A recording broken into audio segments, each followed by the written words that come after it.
404 BC, a long and bloody 27-year war has come to an end. Athens, its once dominant navy destroyed, is starved into submission at the hands of its arch-rivals, the Spartans. The Athenian generals commanding the main Athenian fleet made a disastrous mistake that led to a great battle and a terrible defeat for the Athenians at a place called Aigospotamoi. In the decades after Athens' demise, the city-states of Sparta and Thebes would vie for dominance of Greece. But in 359 BC, a 23-year-old from the remote northern Greek region of Macedonia became king, and within 2 decades would change the face of Greece. His name was Philip II. Macedon was a funny Greek state. It was always a bridesmaid and never a bride. It had lots of potential, both in manpower and natural resources, but it had never managed to get its act together. The Greeks of the city-states considered the tribal Macedonians barely civilized. Yet within 20 years, Philip had unified and transformed them into the most respected and feared military machine Greece had ever seen.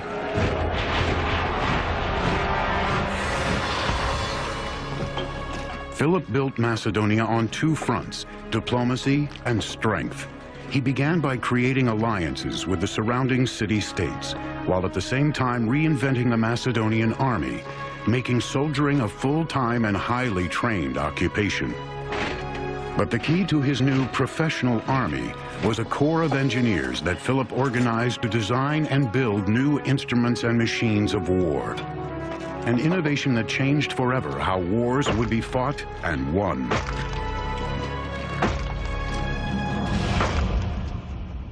The Macedonians were not considered real Greeks by the Hellenic city-states.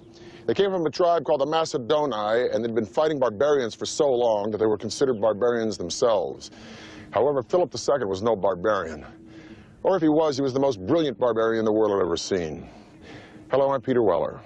The pillar of Philip's military strategy was his combination of cavalry with infantry, and the pillar of his infantry was a formation called the phalanx, a rectangle group of foot soldiers that traveled very lightly at a marching speed few other armies could equal. The phalanx had been a part of Greek warfare for hundreds of years. Now Philip would infuse it with a weapon never before seen on the battlefield. The innovation that Philip did was changing the shape of the phalanx and introducing this long weapon called the sarissa. So the phalanx became like a huge tank. The sarissa was a nearly 18-foot-long spear that could devastate an enemy before its soldiers could use their swords or shorter spears in a counterattack. Basically, you plant the head of your pike against the guy and push him back. And the effect is a little bit like, you know, when a kid tries to attack him and you put your hand on the kid's forehead and his little fist is swinging like this, but they can't reach you. That's what the pike enables Philip's infantry to do. Well-drilled, well-disciplined, and well-equipped soldiers gave the Macedonian phalanx the upper hand against traditional battle tactics. But it would be engineering technology that would ultimately make Philip's armies invincible. For much of their military history, the Greeks were not particularly good at siegecraft. Beginning around 400 BC or shortly afterwards, the Greeks begin to take a quantum leap. The bow and arrow had been an instrument of warfare for thousands of years, but the bow's power was limited to an individual and the strength of his arm. One of the ancient Greeks' first innovations in military engineering was in designing a bow that harnessed more power from the entire human body than from the arms alone. The earliest weapons of siegecraft that the Greeks developed are essentially crossbows, and they're called belly shooters, gastrophetes. You had a much bigger thing that had a kind of U-shaped element at the end that you pressed against your abdomen, and then you drew back the bow with both hands, pressing it with your torso at the same time, so you could create a much greater force of tension. The gastrophetes was a deadly improvement over the bow and arrow, But to truly overcome the armies of the world, Philip needed more power.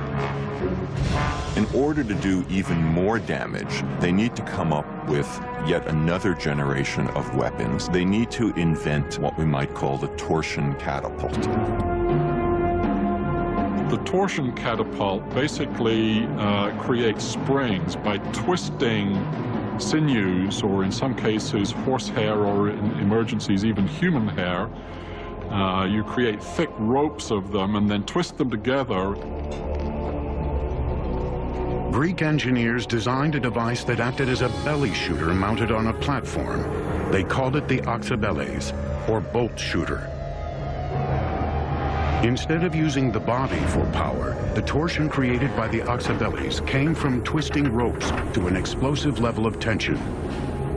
There's an enormous stored force because the sinews want to spring back and release that tension, but they're held. And inserted into this spring is a bar, and you then pull that bar back, increasing the already great tension, and then when the bars are released, they spring back with enormous force and rapidity compared to the old bow flexion system.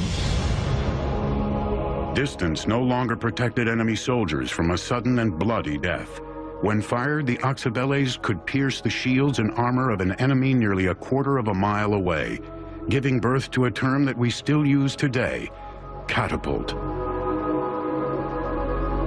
The neat thing about the word catapult is that it means skin penetrator. You can see our word pelt, like an animal skin, in the Greek catapult, goes through the skin. With his weapons of war, Philip was unstoppable against the other Greek city-states. By 338 BC, Philip's victory over Athens and Thebes made him the undisputed master of Greece. But it was Philip's actions after the battle that would indicate how the Macedonians would rule the lands they conquered, despite their barbaric reputation. Philip and his son Alexander, who's only 18 years old, defeat a coalition of Thebans and Athenians at the Battle of Chaeronea in 338 BC. And then Philip does a remarkable thing. He lets all the Athenians go back home. Then he calls together a council at Corinth, invites all of the city-states. He's got to cloak his power in some sort of diplomacy. And he tells all the city-states, you can groove. It's all going to be the same as it was before. He could have scorched the earth, just like Genghis Khan a few centuries later, but he didn't. Why? We've got to remember that the Greeks thought of the Macedonians as no better than a bunch of thugs. And the Macedonians didn't care much for the Greeks either. But Philip had had his taste of the Hellenic ideal during his time at Thebes. And as a king, he invited Greek philosophers and teachers to come to Macedonia. His entire court spoke Athenian Greek. Philip didn't want to destroy Greece. He wanted to be Greece. He was like the nerd at the back of the class who wanted to join the frat party, become one of the cool guys, albeit a little bit tougher.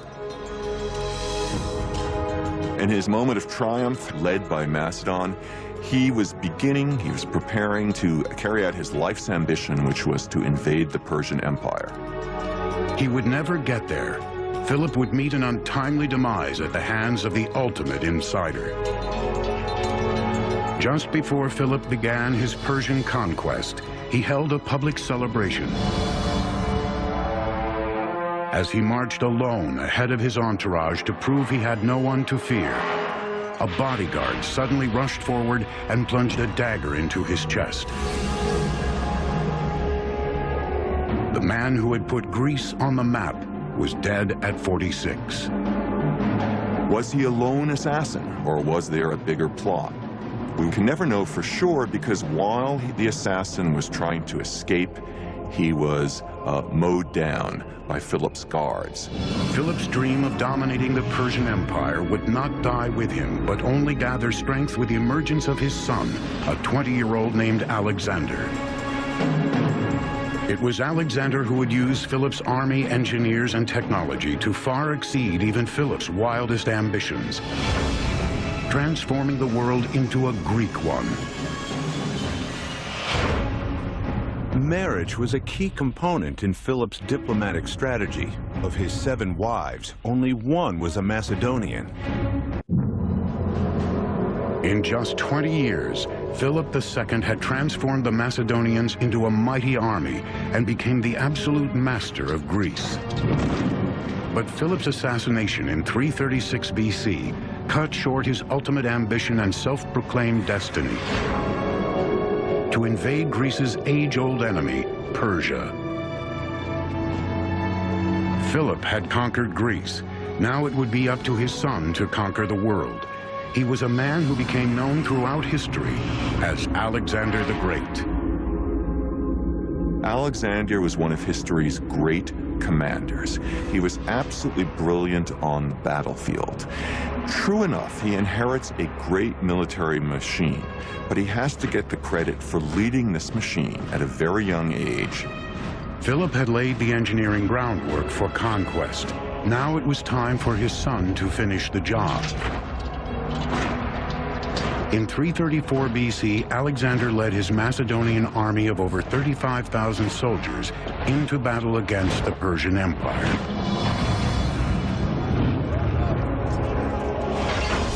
Persia was a massive superpower, dominating the lands of the Middle East and Asia Minor.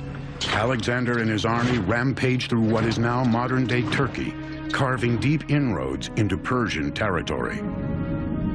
But the Persians still had an advantage that Alexander had to neutralize if he hoped to conquer Greece's age-old enemy. Alexander's got a problem. He doesn't have a fleet. So what he needs to do is to find a way to neutralize the Persian fleet. And his strategy is to fight the Persian Navy on land by laying siege to and taking each of the great Persian naval bases. Alexander continued to march south along the Mediterranean coast, laying siege to the cities and ports who resisted his advance. But it was the fortified and powerful city of Tyre that would provide Alexander. He was an island, a small offshore island. The city actually lay on an offshore island, and that made it relatively impregnable in the eyes of the Tyrians themselves, since they had a great fleet. All of that changed in the late 4th century. At first, Alexander tried diplomacy. He sent messengers out to the island, urging city leaders to accept a peace treaty. The answer was short and to the point. They killed Alexander's ambassadors and threw their bodies from the top of the walls into the sea. The stakes were high. If Alexander failed to take the city, it would send a message to the world he wasn't invincible. With Tyre protected from his land forces by the sea, it was up to his engineers to bring the battlefield to the city, where Alexander could fight the Tyrians face to face. Tyre would be an island no more. What if the enemy refused to come out and fight you? Alexander realized that he could not allow his military operations to get bogged down in the face of fortifications, and that meant that he needed techniques and weaponry that could attack fortifications. With mammoth walls and a fortified harbor and very little land around the walls, the city of Tyre was long thought to be impregnable. Thus, Alexander resolved to a very, very ambitious approach. He knew he couldn't take the city unless he did damage to the walls. So he had his engineers build a causeway, a bridge from the mainland to the island. Causeway was about half mile long, 200 feet wide, 20 feet high. When the causeway was within striking distance, Alexander unleashed a hail of terror on the city, and then he deployed the only weapon he knew would end the battle, a siege tower.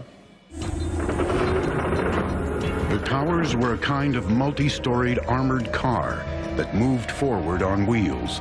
Outside, they were fireproofed with rawhide, covering the entire wooden structure.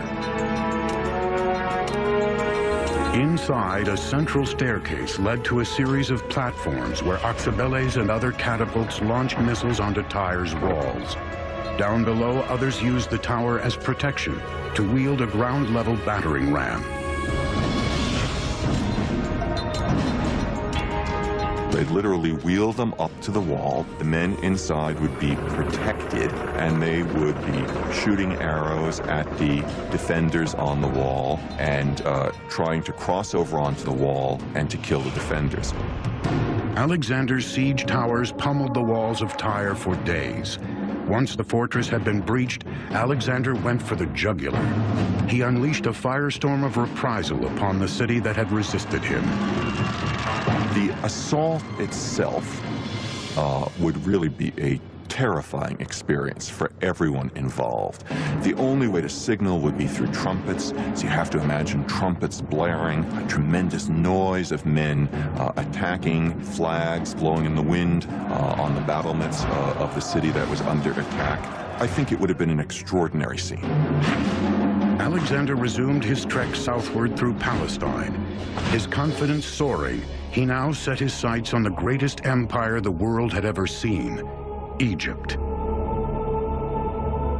With its soaring pyramids and unrivaled colossal tombs, Egypt was an ancient culture Alexander revered. But there was another more practical reason Alexander coveted Egypt. It was the breadbasket of the Mediterranean, whose wheat fields would be invaluable in feeding Alexander's expanding empire. But unlike Tyre, conquering the Egyptians required no bloodshed. Alexander entered Egypt as a liberator and as a figure of extraordinary powers. The Egyptians not only welcomed Alexander, they made him a god. In 331 BC, they crowned Alexander pharaoh, proclaiming him a son of Ammon, their most important deity. At age 24, Alexander had transcended mortality.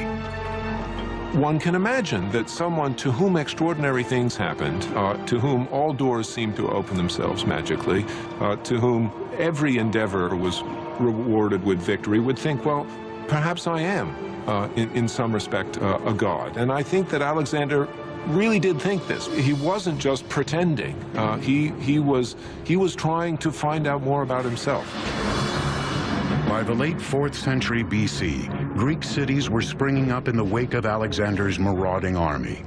These cities served as centers of control and administration, but more importantly, they became a means of spreading a unifying fabric of Greek language, culture, and learning. The result would be a template of city engineering that would extend to the farthest regions of Alexander's empire. Alexander ordered that his soldiers be clean-shaven so that enemies couldn't grab their beards in close combat.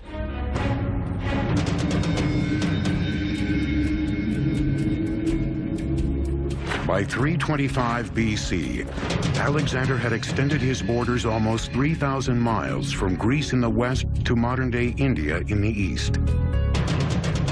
Alexander's army may have been a wrecking machine, but the legacy his empire left in its wake was a new Greek world. Alexander's strategy for ruling conquered nations included both accommodation and assimilation. He often left soldiers behind to marry local women and act as officials in his growing empire. Towns that were formerly Persian, Egyptian, or Indian were transformed into Greek cities. It was an invasion of ideals that formed a hybrid culture that became known as Hellenism. So definitely there are striking parallels with what's going on today, in our today era of globalization. Today we have a common language, which is English, is the language of trade. After Alexander the Great, you have people who have adopted the Greek customs and the Greek language. Hellenism was built on city life, and nowhere did this expansion of Greek domination show up more so than in city planning.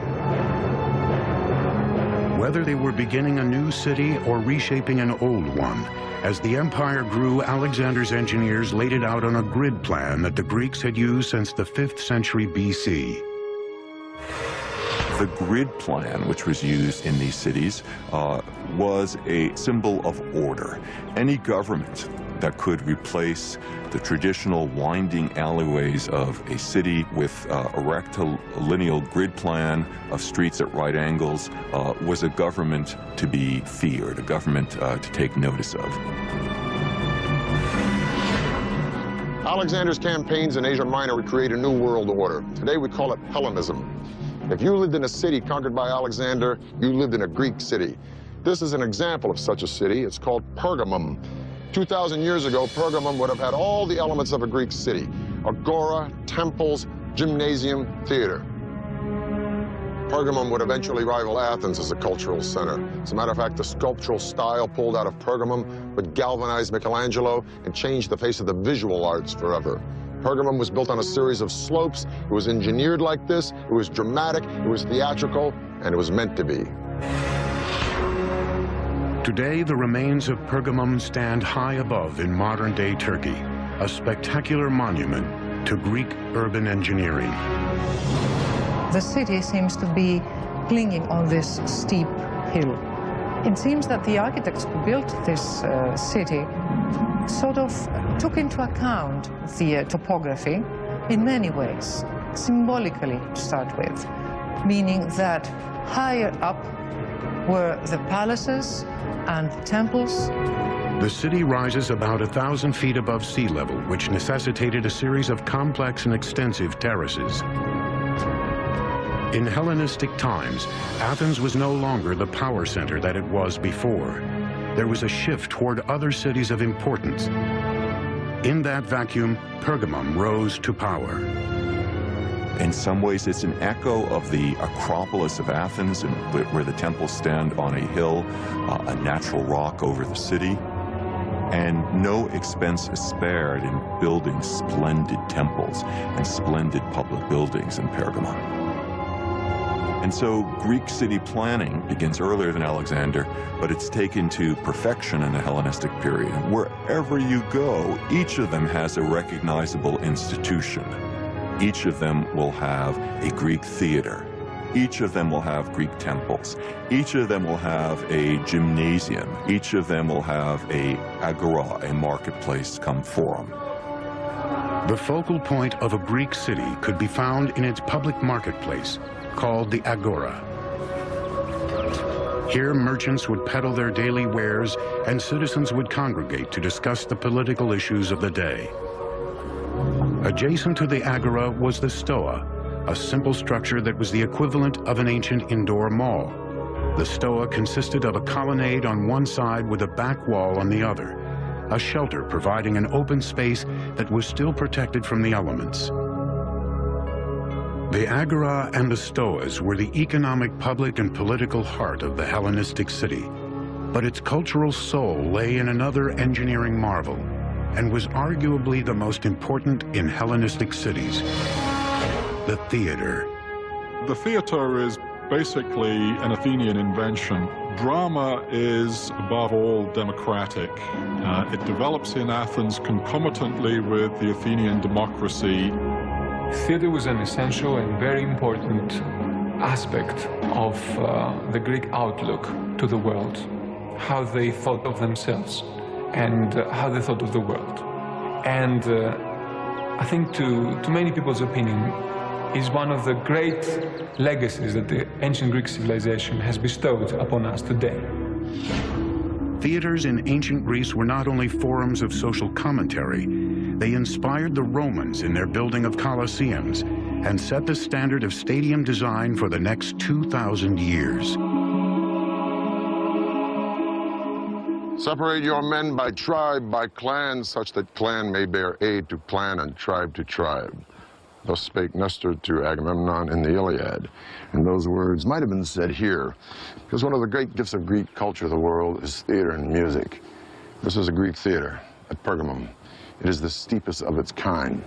Now, a Broadway theater, and I've played in a few, holds between 800 or 900 people and maybe 2,000 if it's a musical house. This theater holds thousands and thousands and thousands of spectators. So how in the heck can an actor stand on that stage and project his voice such as that the spectator in the very last row at the back of this theater can hear what he's saying? Well, the answer is sort of an engineering feat.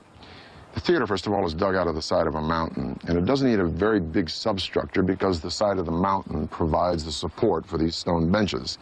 Second of all, the theater is in a semicircle, and the semicircle gives way to an amazing sense of acoustics. You can stand on that stage and you can almost whisper, and someone in the very back row would hear you as if you were speaking right into his ear as the sound would bounce off the back wall.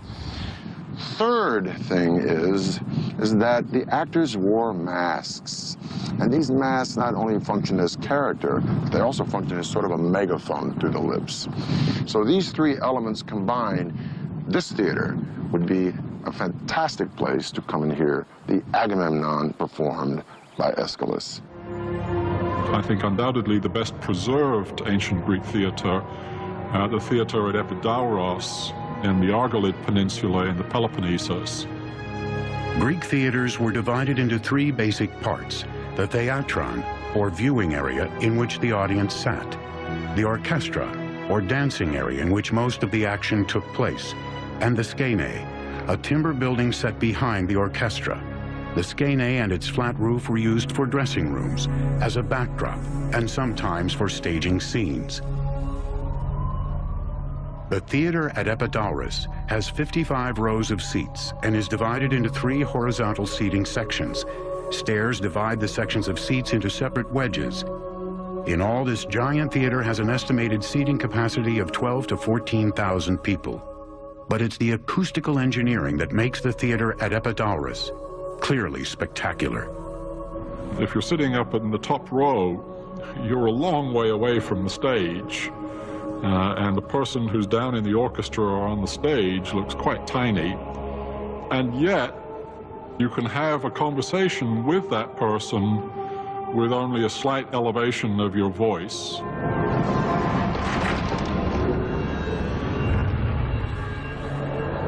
In just 10 years, Alexander had set the stage for Greek culture to dominate the world. But empires and their leaders eventually fall. Alexander was no exception.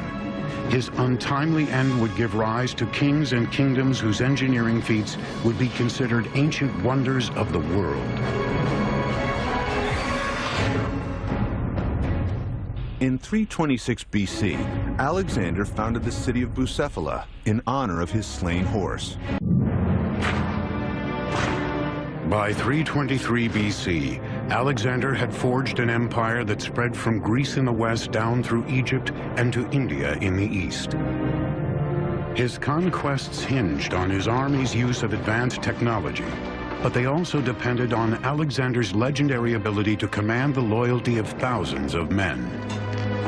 But after 13 years and thousands of miles of constant warfare, that loyalty was stretched to the breaking point.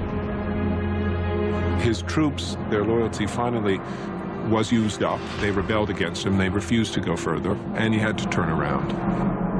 While returning from India, Alexander was preparing to consolidate his empire when he was struck by a mysterious illness. No one knows exactly what it was that killed him, whether it was an infection, whether it was the result of a very hard life as a soldier in which he was wounded in battle, these extraordinary travels in which he, according to legends, subjected himself to the same hardships as his soldiers. One of the stories is that he essentially drank himself to death. There was always intrigue at the Macedonian court. Alexander's father had been assassinated. Is it possible that he was poisoned in some way? Those are questions we can't answer. On June 10, 323 BC, just 1 month shy of 33 years old, the most powerful man on earth was dead. Now the stunning rise of his sudden empire would be matched by its spectacular and bloody fragmentation. A power struggle between the regional commanders quickly ensued to fill the void left by Alexander's death. These generals and their heirs carved out vibrant Hellenistic kingdoms and for generations fought a continual battle for dominance. The land of Egypt would fall to Alexander's general Ptolemy, who had been left to oversee the wealthy territory on the Nile. Ptolemy would shape a kingdom that combined Greek and Egyptian culture into a dynasty that would last for almost 300 years.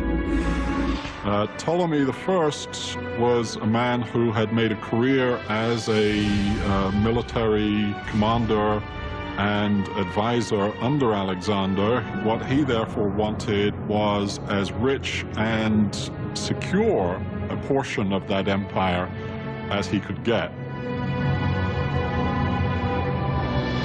Egypt was the crown jewel of the Mediterranean. Its surplus of grain meant that a windfall awaited Ptolemy as ruler of the breadbasket of the ancient world. Ptolemy's plan was to ensure his legitimacy both as Egypt's king and also true heir to Alexander. Macedonian tradition held that the one who buried the body of the king secured his rights to the throne. So Ptolemy hijacked the funeral procession of Alexander and brought the mummified body to Egypt, where it would eventually rest in Alexandria, the same city Alexander himself had founded 15 years earlier. Under Ptolemy, Egypt would grow to be a powerful kingdom, and Alexandria would transform itself into the intellectual and scientific capital of the Greek world. He wanted it to be a city that joined with Greek culture and used both Greek and Egyptian technological know-how to build a new Athens, if you will. Alexandria lies on Egypt's coastline, and an easily accessible harbor would be vital for sustaining trade with other cities around the Mediterranean. To that end, Ptolemy ordered one of the most ambitious engineering projects ever seen, the world's first known lighthouse. During the night, it's shown to a great distance, and ships can actually see it from many, many miles away. And during the day, there was smoke coming out of it, so it was still very visible. It must have been a formidable thing to behold. At the time, only the Great Pyramid at Giza was taller than the lighthouse. Legend says it stood 300 feet tall, comparable in size to the Statue of Liberty. Some estimates claim the lighthouse may have stood as tall as 450 feet. How the lighthouse was built remains a mystery, but 25 miles from Alexandria, a funeral monument stands that researchers believe is a scaled-down replica of the actual lighthouse. Based on that model, it appears the lighthouse was constructed with 3 separate and distinct levels. The lower level was square, the one above was octagonal, and the final one was cylindrical. And on top, there was the beacon. From the top of the lighthouse, a strong and steady beam of light emanated out into the sea.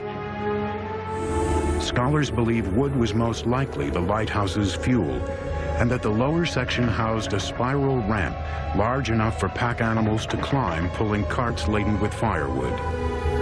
The ramps may have led to a series of storage rooms where the firewood was kept. From the second level upwards, a shaft with a dumbwaiter was probably used to lift fuel up to the top. There are stories about mirrors and devices that could amplify the light of this fire so that it could be seen from miles and miles away. But there is no real evidence of such a thing, and there are quite a few scholars who believe that it was just a normal beacon, it was just a big fire and nothing more. The lighthouse stood for almost 1,600 years, battered by storms, tidal waves, and even earthquakes. Then around 1300 AD, massive quakes brought that ancient wonder of the world crashing down for good. For nearly 700 years, the lighthouse lay buried underneath the waters of the Mediterranean. Then, in 1994, a team of divers and archaeologists uncovered massive stones in Alexandria's harbor, revealing what may be the foundations of a guiding light in engineering history. Jean-Yves Empereur, the well-known French archaeologist, started a very, very important series of underwater research. He is finding members, architectural members of the pharaohs, so there might come a day when it may even be restored. Beneath the waves, archaeologists documented pieces of stone that weighed more than 70 tons, including one piece that was believed to be the lintel of the lighthouse's massive doorway. But the lighthouse would not be Ptolemy's only engineering marvel in Alexandria. As the lighthouse rose above the skyline, he launched another building project, one that brought the greatest minds in the world to his cosmopolitan city. It was called the Great Library of Alexandria. a place that claimed to have over 200,000 scrolls dedicated to knowledge and learning. It was here that one engineer would harness the power of steam 1,700 years before the world ever imagined a locomotive. It was in Alexandria during the reign of Ptolemy II that the Hebrew Bible was first translated into Greek. After the death of Alexander and breakup of his empire, one of his generals who had formerly lived his life conquering civilizations now wanted to create one. Ptolemy's infusion of Greek culture into Egypt's wealth and prestige would lay the foundations for a new kind of city, one that would become the greatest and most cosmopolitan in the ancient world, Alexandria. It's the city of the world. And as such, the kings, the Ptolemean kings of the new kingdom of Egypt, created something that's completely new in the known world. It would be the towering fires of Alexandria's lighthouse that guided ships into the harbor. But it was another vision of Ptolemy's that became a beacon for the greatest minds in the world, Alexandria's museum and library. But that does not mean it was for exhibiting something. A museum at that time meant something like a research center. It's a think tank, perhaps the world's first great think tank. And Ptolemy buys great scholars and writers from around the Greek world. And the library is the greatest repository of books in the Greek world. It had a mythical amount of scrolls, something, some say 200,000, some say 700,000.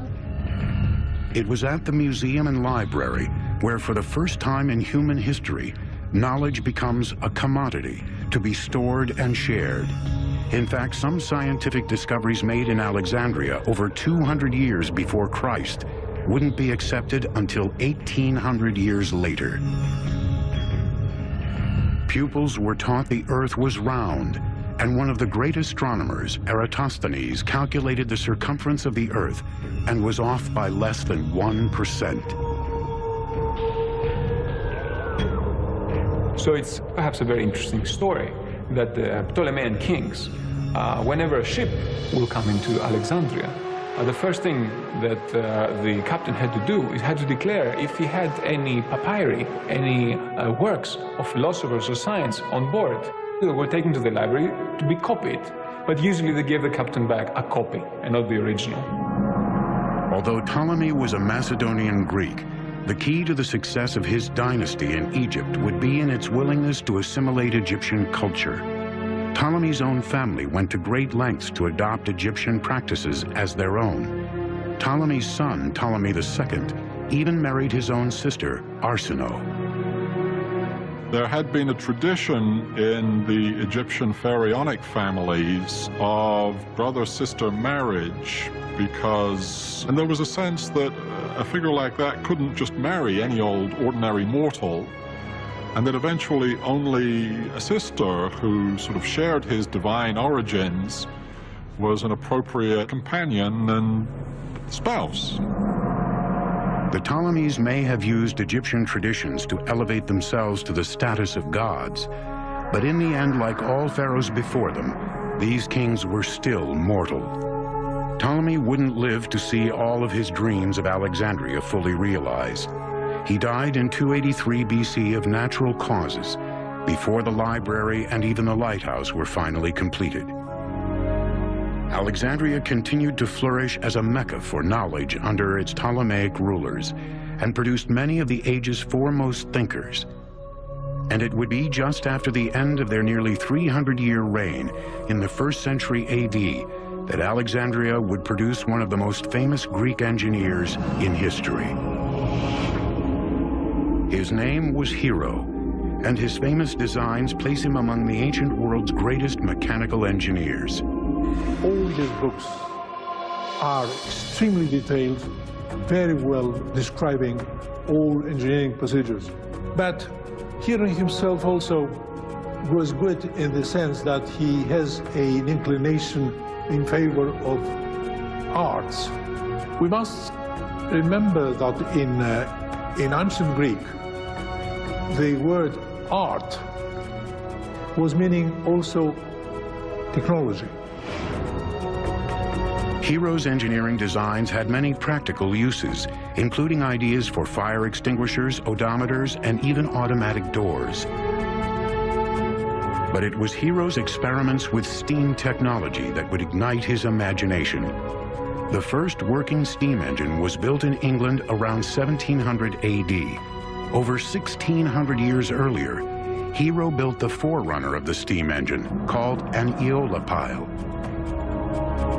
It was a metal sphere put up in such a way so that it could rotate freely, and had two tubes applied. When filled with water and heated from below, steam developed and started to turn to put the sphere into motion, thereby turning air into something very useful, something that you could control. We maintain that under other historical circumstances, this industrial revolution could possibly have taken place in Alexandria after a couple of centuries. The essence was there. The interesting thing about the steam engine of Hero is that the guy discovered steam power, okay? So the question beckons, how comes they didn't use steam power? How comes they didn't make steam engines like the English did a few centuries later? And the answer to that is that in Egypt, forced labor or slave labor was so cheap. You didn't need machines to do the job. So that's like an interesting idea. You can have a technology and you don't know what to do with it because there's not a real economical need for it. Hero's inventions still intrigue engineers to this day, but there might have been many more innovations from Alexandria we may never know. Scholars don't agree on when it happened, but much of the ancient world's scientific knowledge vanished into smoke and ashes when the ancient library burned to the ground. Still, Alexandria and Greek engineering were flames of innovation that lit the ancient world like a star that guides a ship across the sea. The miraculous age of Alexander may have seen empires rise and fall, but what's left in its wake is a legacy still felt in our own world today. To outsmart the raw forces of nature and to turn them into something beneficial. That's the common denominator for all Greek engineering. Alexandria was no doubt the pinnacle of Greek mathematics and engineering, with its fantastic library that sadly went up in flames and the tomb of a man who not only conquered the world, but showered it with Hellenism, the passing of ideas and ideals, the culture and values of Greece. But even as Alexander's empire crumbled, Greece was not to be extinguished. No, it was absorbed by what many believe